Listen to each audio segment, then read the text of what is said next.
Friends, இன்றைக்கி வந்து எங்கள் வீட்டு சமையலை பாருங்கள். இன்றைக்கி பொங்கல், சூப்பரான பொங்கல்.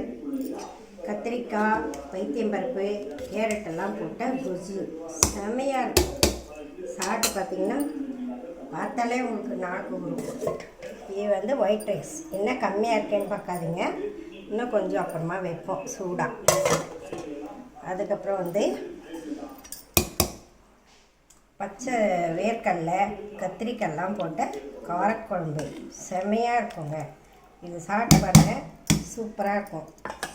அடுத்தது அகத்திக்கீரை, தேங்காய், பருப்பு போட்ட பொரியல், வெத்தலை ரசம். இது வந்து வெத்தலை ரசம். வாரத்தில் 2 நாள் 3 நாள் வெத்தலை, கற்பூரவள்ளி போட்டு ரசம் வைப்போம். இந்த மழை காலத்துக்கு உடம்புக்கும் நல்லது, சளி பிடிக்காது. இதை பார்க்கும்போதே உங்களுக்கு எப்படி இருக்குது பாருங்கள், செமையாக இருக்கும் சாப்பிட்டிங்கன்னா. இதுதான் இன்றைக்கி எங்கள் வீட்டு சமையல். எப்படி இருக்குன்னு சொல்லுங்கள், கமெண்ட் பண்ணுங்கள். இன்றைக்கி பிரேக்ஃபாஸ்ட் பொங்கல், குட்ஸு சாதம் பார்த்திங்க அப்படின்னா ஒயிட் ரைஸ், ப்ரௌன் ரைஸ், குழம்பு எல்லாம் பார்த்திங்க. நாங்கள் 11 o'clock போல் ஃப்ரூட் சாலட் வந்து எடுத்துக்கிட்டோம். அப்புறம் நம்ம அகத்திக்கீரை பற்றி கொஞ்சம் இன்ஃபர்மேஷன்ஸ் பார்க்கலாம். அகத்திக்கீரை உடம்புக்கு ரொம்ப நல்லதுங்க. ரொம்ப உடம்புல ஹீட்டெல்லாம் வந்து கண்ட்ரோல் பண்ணும்.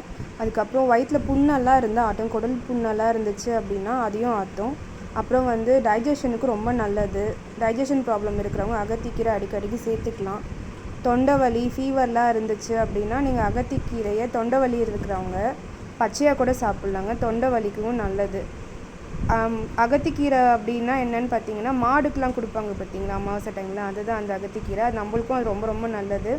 அதில் வந்து புரத சத்து அப்படின்ட்டு 63 வகையான சத்து இருக்குதுன்னு சொல்கிறாங்க. நீங்களும் அகத்திக்கீரை எங்கன்னா கிடச்சதுன்னா பார்த்து வாங்கி சமைச்சு சாப்பிடுங்க, ரொம்ப நல்லாயிருக்கும்.